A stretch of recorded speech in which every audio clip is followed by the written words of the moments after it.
Ito na kaagad si Rui Hachimura mga boss, wala pang 24 oras matapos ngayong anunsyo dito nga ni Shams Charania ang pagpunta niya dito nga sa Los Angeles Clippers. At eto mga boss, na high blood si Stephen A. Smith at ni Real Talk etong Los Angeles Lakers matapos nga nilang buuhin ang kanilang panibagong Big 3 na sila Luka Doncic, Austin Reeves at Walker Kessler. Hindi raw to ang kanyang Lakers na nakilala at hindi rin daw to pang championship. At nang yan mga boss, tara't pag-usapan natin yan.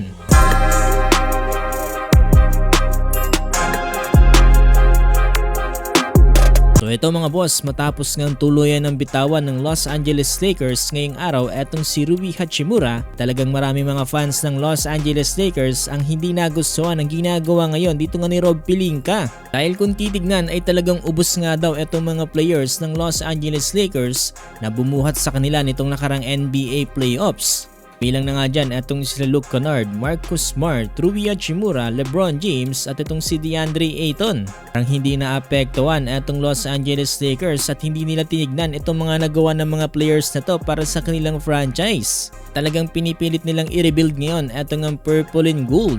Ngayong araw nga mga boss ay tuloy ng winelcome dito nga ng Los Angeles Clippers ang kanilang panibagong player na si Rui Hachimura. Parang tumawid bakod lang etong si Rui mga boss no at napunta lang dito sa Clippers. Ngayon mga boss, etong kanilang panibagong Big 3 na sila Luka Doncic, Austin Reeves tapos etong si Walker Kessler. Sinamahan pa nila Sandro Mamukelashvili, tama itong si Quentin Grimes. Naman etong si Stephen A. Smith ay hindi na nakapagtiis mga boss at tinatamaan na etong Los Angeles Lakers. Kung mapapansin nyo, puro white players nga ang bumubuo ngayon dito nga sa Los Angeles Lakers. Di nga raw to golf o kaya naman baseball para nga pamunuan ng mga ganitong players.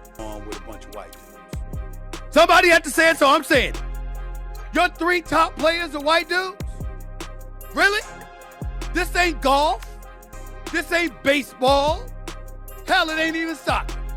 Talagang nanggigigil sa galit etong si Stephen A. Smith at ayon sa kanya wala pa nga daw sa NBA history karoon na magandang legacy na pinamumunuan dito nga ng mga white men. Nakakapanghinayang din talaga mga boss etong mga players ng Los Angeles Lakers at basta-basta na lang to binitawan. Wala nga daw talagang patutunguhan etong team na to ng Los Angeles Lakers ngayon at kahit saan mo nga daw sila itapat ngayon mapa west or east ay talagang hindi nila kakayanin. Kahit given na daw na talagang mataas ang ipupuntos dito nga ni Luka Doncic at Austin Reeves, ay talagang wala pa rin daw itong itatapat mapa west or east. Alaman daw pala talaga umalis atong si LeBron James ay nakita niya na nga daw yung posibleng mangyari ngayon dito nga sa Los Angeles Lakers. Ayun mga boss, alam mo sasabi niyo patungkol nga dito sa ginagawa ng purple and gold ngayon.